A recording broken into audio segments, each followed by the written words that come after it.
Karon adlaw sa Biyernes sa ikanapulog unom nga semana sulod sa tuig. Sa pagpasabot ni Hesus sa kahulugan sa sambingay, iyang gihataga gibug-aton ang matang sa yuta o ang matang sa kasing-kasing nga midawat sa mahigugmaong mensahe sa Dios. Ang maayong yuta lamang ang makahimo sa binhi sa pagtubo ug sa pagpamunga.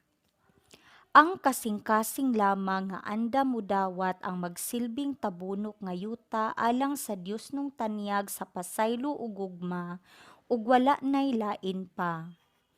Ang kasing-kasing lamang nga anda mudawat mao ang kondisyon nga pinaagi niini ang pulong sa Dios mulambo ug mamungag mga maayong bunga sama sa kaayo, hustisya, pagtugot ug paglugway ug pagpailob. Kining mga bunga nagdepende sa kondisyon sa tawhanong kasing-kasing nga resulta sa pagtuo ug paghinulsol sa mga pag-ampo ug mga buhat sa kaayo, sa kaluoy ug sa kamabination. Ang sambingay nagdapit kanato nga atong sutaon ang kondisyon sa atong kasing-kasing.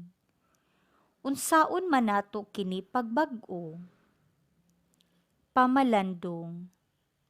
Unsang matanga man ang akong kasing-kasing? Pagbasa gikan sa basahon sa Exodo.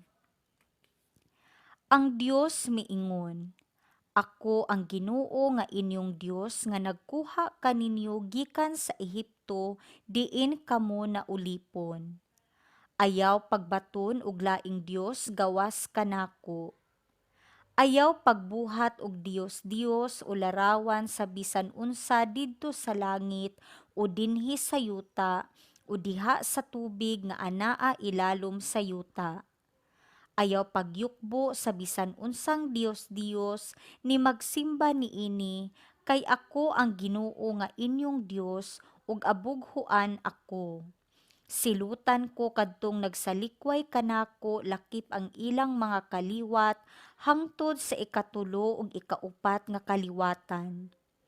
Apan ang nahigugma kanako ug nagtuman sa akong mga sugo, higugmaon ko hangtod sa linibo ka mga kaliwatan. Ayaw gamita ang ako ngalan sa daotang tuyo, silutan ko si bisan kinsa nga magpasipala sa ako ngalan. Hinumdumi ang adlaw nga igpapahulay ug balaana kini. Makatrabaho kamo sulod sa unom ka adlaw, apan ang ikapitong adlaw, adlawng igpapahulay nga gigahin alang kanako. Ayaw kamo pagtrabaho ni anang adlawa, ni ang inyong mga anak, mga ulipon, mga kahayupan, ug ang mga langyaw nga nagpuyo sa inyong mga lungsod.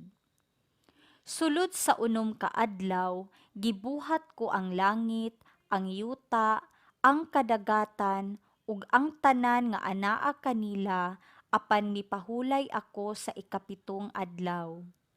Busa gipanalanginan ko ang adlawng igpapahulay ug gibalaan kini.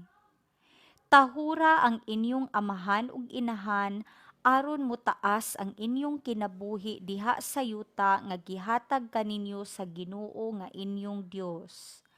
Ayaw kamo pagpatay, ayaw panapaw, ayaw pangawat, ayaw kamo pagbutang-butang sa inyong isig katawo. Ayaw kamo kaibog sa balay sa laing tawo, ni sa iyang asawa, ni sa iyang mga ulipon, ni sa iyang kahayupan o sa bisan unsa nga iyaha. Ang pulong sa Ginoo. Salmo responsoryo. O Ginoo, nagahupot ikaw sa mga pulong sa kinabuhing dayon. Ang balaod sa Ginoo hingpit, nagalipay sa kalag. Ang kasuguan sa Ginoo kasaligan, nagahatag og kinaadman sa tawo nga yano. O Ginoo, nagahupot ikaw sa mga pulong sa kinabuhing dayon. Ang mga sugo sa Ginoo matarong, nagalipay sa kasing-kasing. Ang mga sugo sa Ginoo matin-aw, nagahatag og kahayag sa mata. O Ginoo, nagahupot ikaw sa mga pulong sa kinabuhing dayon. Ang kahadlok sa Ginoo malinis, nagalungtad sa kahangturan. Ang mga gimbutan sa Ginoo matuod, silang tanan matarong. O Ginoo, nagahupot ikaw sa mga pulong sa kinabuhing dayon. Labaw sila kabililhon kaysa bulawan, labaw sa usa ka pudyot sa labing lunsay nga bulawan. Mas matamis usab kaysa anibal o sa dugos gikan sa kaba. O Ginoo, nagahupot ikaw sa mga pulong sa kinabuhing dayon. Pagbasa gikan sa Santos nga Ebanghelyo sumala ni San Mateo. Si Jesus miingon sa iyang mga tinun-an, busa pamati kamo ug sabta ninyo ang kahulugan sa sambingay mahitungod sa magpupugas. Kadtong nakadungog sa mensahe mahitungod sa gingharian, apan wala makasabot niini, mao ang binhi nga nahulog didto sa agianan. Miabot ang yawa ug gisakmit ang gipugas didto kanila. Ang binhi nga nahulog sa yutang batuon, mao ang mga tawo nga malipayong midawat sa mensahe sa pagkadungog nila niini. Apan dili kini makagamot diha kanila, busa dili sila mulahutay. Sa pag-abot sa mga kalisdanan ug mga paglutos tungod sa mensahe, muundang dayon sila.